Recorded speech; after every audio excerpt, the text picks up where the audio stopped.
senhor fez um balanço sobre os 6 anos do RS Seguro. Hoje, um balanço do seu governo? Bom, é uma oportunidade para a gente conversar com entidades que são muito representativas, como a FEComércio, trazer aquilo que a gente já avançou nesses últimos 6 anos, nesse 7º ano de governo, e também dos desafios que ainda permanecem para o Estado. O Estado tem desafios estruturais, constituídos ao longo de décadas. Nós conseguimos avançar muito. Temos a resolução de passivos historicamente conhecidos, como zerar o Caixa Único, a dívida do Caixa Único. Eram 9 bilhões de reais de dívidas nessas contas. O Estado pagou todas elas. É um feito do nosso governo, do qual nos orgulhamos muito, e ao comunicar isso a gente quer que a sociedade se aproprie para nunca mais deixar acontecer o nível de desajuste fiscal que o Estado do Rio Grande do Sul teve. E claro, compartilhar também algumas das informações importantes, como essa inovação de dispensar o preenchimento da guia de informação e apuração do ICMS, uma demanda também que o setor há muito trazia para nós e que começa a ser implementado finalmente a partir da digitalização da GIA. Setores de bares e restaurantes já estão aí permitidos a fazer esse lançamento da GIA, que já vem pré-preenchido a partir da EFD, que dispensa, portanto, boa parte da burocracia que os empreendedores tinham. E ao longo do ano a gente pretende avançar para outros setores econômicos também. Em relação à reconstrução do Rio Grande do Sul pós-enchente, né? O que dá para se destacar até agora são investimentos até 2027 em relação a isso? Bom, nós conseguimos constituir o Fundo Rio Grande, 14 bilhões de reais, estamos fazendo as contratações, encaminhando obras que são muito importantes, pontes, estradas, casas que estão sendo construídas, mas principalmente dotar o Estado de capacidade de resiliência, que é a capacidade de resistir, estar fortalecido para eventuais novos eventos climáticos. E aí para isso vem equipamentos, radares, sistemas de monitoramento. Estamos contratando agora a modelagem hidrodinâmica, que é o estudo que vai nos apontar o comportamento das águas nos diversos tipos de terrenos, a partir da topografia e da batimetria feita nos rios e nos terrenos nas diversas regiões do estado. Tudo isso vai nos trazer uma capacidade de resiliência muito grande.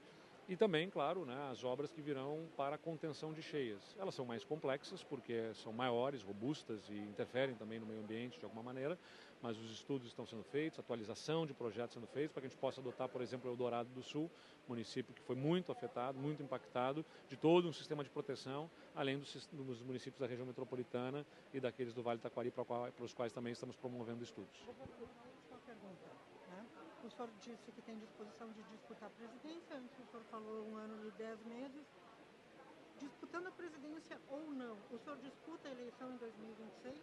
O meu mandato tem 1 ano e 10 meses a mais pela frente, mas a legislação brasileira ela exige sair 6 meses antes da eleição, né, se for para concorrer para outro cargo que não seja o da reeleição. Como a reeleição não é uma opção, nada da legislação, né, que me impede disso, já é um segundo mandato de governo, qualquer outro cargo ensejará a deixar o governo.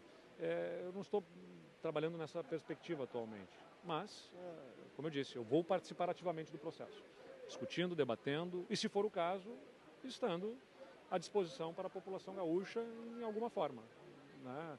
Eu olho para a eleição nacional, acho que é onde eu melhor posso contribuir, mas, como eu disse, isso depende de articulações. Se entendermos que há uma outra candidatura que melhor possa representar, não tem nenhum problema de construir em torno de um outro nome. E aí vamos discutir no nível do Rio Grande como melhor pode se dar a minha participação. Indo até o fim do governo ou participando em outra candidatura, isso nós vamos definir mais à frente. Governador, As articulações hoje, o PSDB está no meio de articulações. O que o senhor defende que seja o melhor caminho? Assim, Podemos, republicanos, está aí, né? Nós estamos num nível de discussão interno, né? É um debate importante para o PSDB. Um partido que já deu grande contribuição ao Brasil, deseja permanecer contribuindo, mas reconhece que na regra do jogo, no cenário que a gente tem do partidário no Brasil e da legislação eleitoral, nós vamos ter que discutir, fortalecer nossa posição através de uma fusão, incorporação, de uma federação, enfim, de algum formato que associe ao partido a outras forças para a gente conseguir ter relevância. É uma discussão que está no nível interno ainda, então não cabe a mim ficar fazendo publicamente a opinião sobre um ou outro caminho. Eu tenho as minhas impressões, tenho compartilhado elas internamente no grupo e imagino que agora ao longo das próximas semanas a gente venha a ter novidades de encaminhamentos por parte do grupo que lidera o partido hoje. Mas, por dever de lealdade, antes de qualquer expressão da minha posição pessoal, eu trabalho internamente nas discussões do partido. Sobre a infraestrutura, governador, Caminhos que vão acontecer por parte do partido. Minha disposição é essa. Eu tenho 24 anos de PSDB, desde os 16 anos. Tenho mais tempo dentro do partido do que fora. E com muito orgulho. Mas a gente tem que encontrar o caminho que, como eu disse, no nosso sistema eleitoral, nos dê a capacidade de contribuir. Se, infelizmente, o cenário do nosso jogo político estreitar o caminho através do PSDB, vamos ter que procurar aquele que melhor me permita ter a participação. O meu desejo é pelo PSDB, mas é uma decisão que não cabe só a mim, como o futuro do partido vai se dar. sobre a infraestrutura do... Estamos discutindo, só porque aqui a pergunta foi rápida, sobre o ICMS, o Estado já tem alíquota zero em ovos, em leite, em pães, em hortifruti granjeiros, né, frutas, verduras, legumes, e temos uma política de redução de impostos também em todos os outros itens, café, carne, arroz, feijão, tem alíquotas reduzidas em relação à alíquota modal, e temos, além disso, uma política de devolução de imposto para as famílias de baixa renda.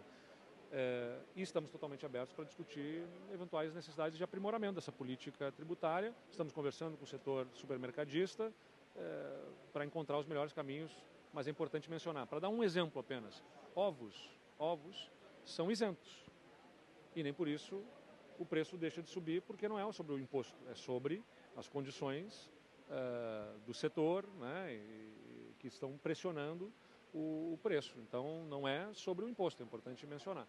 Então, é uma ilusão jogar toda a carga da discussão sobre a questão tributária, mas nós estamos discutindo, avaliando, mas já temos uma política que já reduz muito o custo do imposto para as famílias gaúchas.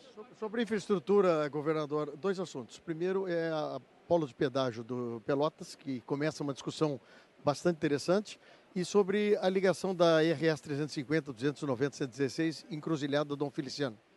Bom, é uma estrada, esta última que mencionaste, que eu determinei ao DAER fazer os projetos para que nós possamos lançar essa obra para a execução. Nós estamos focalizados agora em acessos asfálticos, né? Então, por exemplo, nós temos Amaral Ferrador sendo feito o acesso asfáltico, outros municípios no Rio Grande do Sul, nós temos 20 obras de acesso asfáltico sendo feitas nesse momento, 24 nós já concluímos no nosso governo, estamos fazendo uma série de outras ligações regionais e quero que se inclua no planejamento das obras do Estado, esta também da ligação entre Encruzilhada e Dom Feliciano. A gente considera uma obra bastante importante para a região, mas ela ainda está no nível de contratação de projeto, que o DAER já está conduzindo. De outro lado, a questão do polo Pelotas é um debate que é importante porque essa concessão vai se encerrar e tem que ser feita uma nova concessão e ela vai ter que ser muito bem debatida com a participação das forças locais, pelo entendimento do que deva ser feito, do formato que deva ser feito. Nós desejamos participar. Até agora, né, o governo federal apenas anunciou a intenção de fazer, mas não trouxe detalhamentos ainda sobre o formato dessa concessão.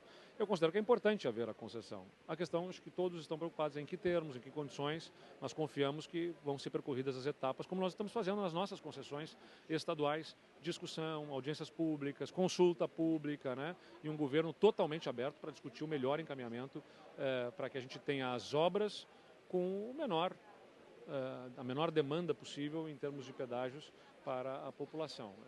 É pior não ter a estrada do que ter o pedágio.